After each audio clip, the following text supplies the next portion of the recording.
आपली तळेगाव ते चोपडा बस सुरू झालेली आहे। तर मित्र, या खानदेश प्रतिष्ठानचे जो मेन उद्देश होता की आपण गेल्या 24 वर्षापूर्वी आपल्या खानदेश प्रतिष्ठानचे माजी उपाध्यक्ष डॉक्टर भंडारी साहेब, तसेच खजिनदार रवींद्र पाटील साहेब आणि गोरख पाटील साहेब, हे खूप महत्त्वाचा विषय होता आणि आम्ही त्यासाठी खूप प्रयत्न करत होतो, परंतु आमच्या प्रयत्नाला यश आलेलं नाही।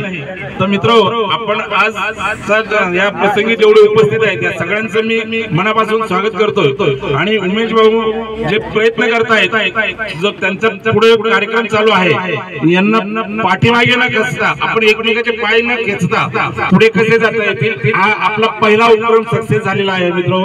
तर अशा आपल्याला डॉक्टर साहेबांच्या संमतीने आपण एक खानदेश प्रतिष्ठानच्या वतीनं ॲम्ब्युलन्स जरी म्हटलं की आपण एका महिन्याच्या आत आपण ॲम्ब्युलन्स चालू करू शकतो, एवढी आपला मेजॉरिटी आपली झालेली आहे। आणि त्यासाठी आपले मार्गदर्शक डॉक्टर भंडारी साहेब आहेत, डॉक्टर बडे साहेब आहेत, तसेच या ठिकाणी पाटील साहेब उद्योजक जे आहेत, पाटील साहेब उपस्थित झालेले आहेत आणि सगळ्यांचं मी मनापासून स्वागत करतोय आणि आपल्या सर्व टीमचं कौतुक करतोय। आणि हा उपक्रम असा चालना करण्यासाठी सगळ्यांनी या बसचा उपयोग घ्यावा आणि या बसचा उपयोग घ्यावा आणि जास्त न बोलता मी थांबतोय। आता उमेश पाटलांचा उल्लेख